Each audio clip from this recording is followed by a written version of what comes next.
All right. You've not only been a musician all your life, most of your life, but you were an athlete as a youth, and you played a lot of sports. Tell us about that. Oh well, I played baseball, basketball and football in high school and growing up. I played baseball mainly from the age of when I was in the fourth grade. I started playing baseball, organized baseball, and it just took off for me. I was around some great coaches, and I wound up playing some pretty intense leagues. Which was a blessing. To play with some of the big guys. And so I went through the Metro Collegiate League. I went through high school.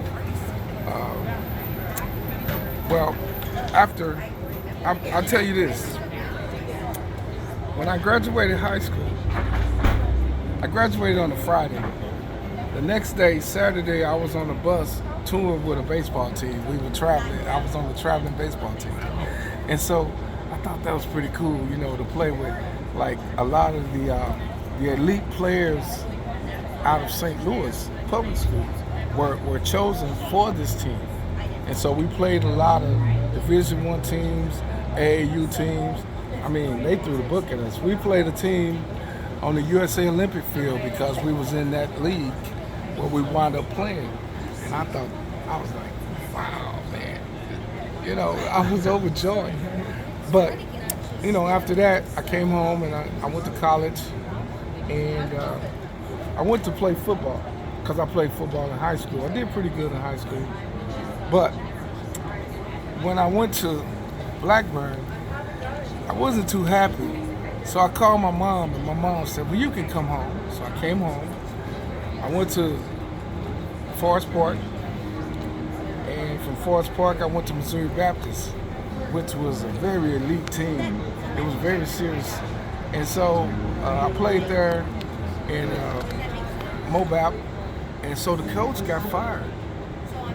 So a friend of mine who was in Texas, because when we went to Texas, we played their school, so we connected.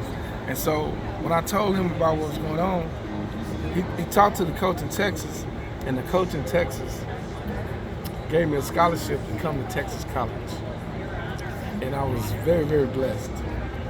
And right before that summer, I played in the Metro Collegiate League, where all the scouts would come to see all the players. Like, you had actually a tryout. They give you a number, and then they call you. You had to wait at home and wait on a call. Hello, you're going to so-and-so team. Oh, okay, thank you. Yeah, some people don't get the phone call. I was glad I got my phone call. I was, But, yeah, I played in that league, and that was a great, great league. I mean, like, we had guys from Clemson, UNLV, Notre Dame, Missouri. Man, some of the biggest schools was in this league, And so to compete with those guys, I was in the top 20 batting averages the whole summer. And I thought that was phenomenal, to be in the top 20, And so from there, like I said, I went to Texas College and I played ball, but I also played music. And that's where I met my music teacher. So I had a great baseball career there. I made first team both years I was there. And we went to the Small College World Series, but we lost. Okay, yeah, but that's cool. And so after I graduated from there, well, I had tryouts. Before I left, I had tryouts with the Cardinals. And I never will forget talking to Red. I was on third base, right? There was all these third basemen, and then they narrowed it down to 3. And so I went to ask Red. I said, well, hey, how am I doing? He said, he had his foot up on he said, you still here, ain't you? I said, Coach, I'm gonna go right back over here. But that was my interaction with Coach Red, and I thank him for that, So when I went on in Texas College, I tried out with the Colorado Rockies and the Cleveland Indians. But I had damage to my knee my senior year.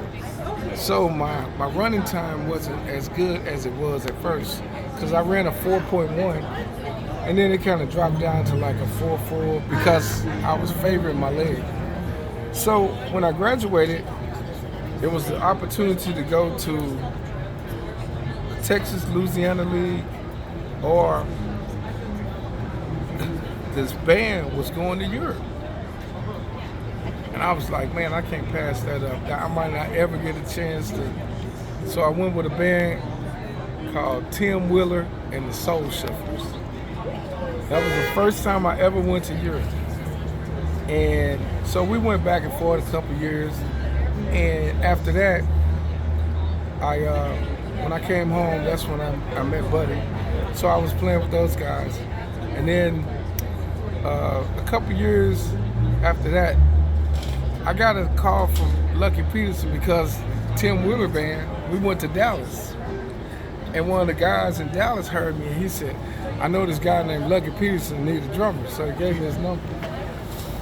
So my whole life, it's just been happening like that, right? And so I met Lucky, I started playing with Lucky off and on. I also played with the Soul Stirrers that Sam Cooke used to sing. And so it's funny how this happened. So being with Lucky, one night Johnny Taylor came in the club and offered me an audition to play with him.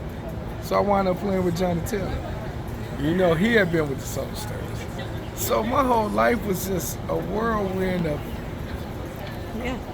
my whole life has just been like that. I played with the O'Neal twins from St. Louis.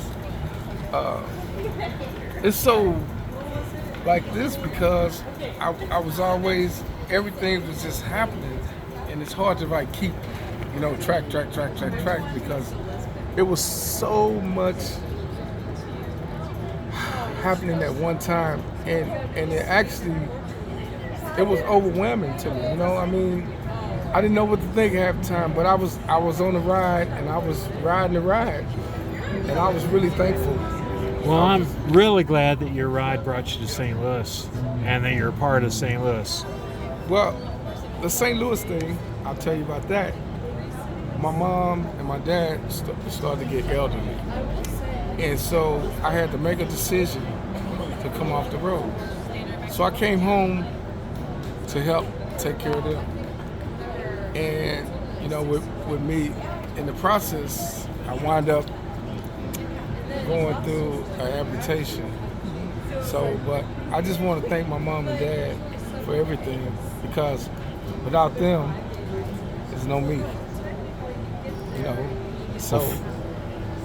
Well, thank you for taking time to talk to us, share a little bit about your history, and we'll look for you out there playing music all over town.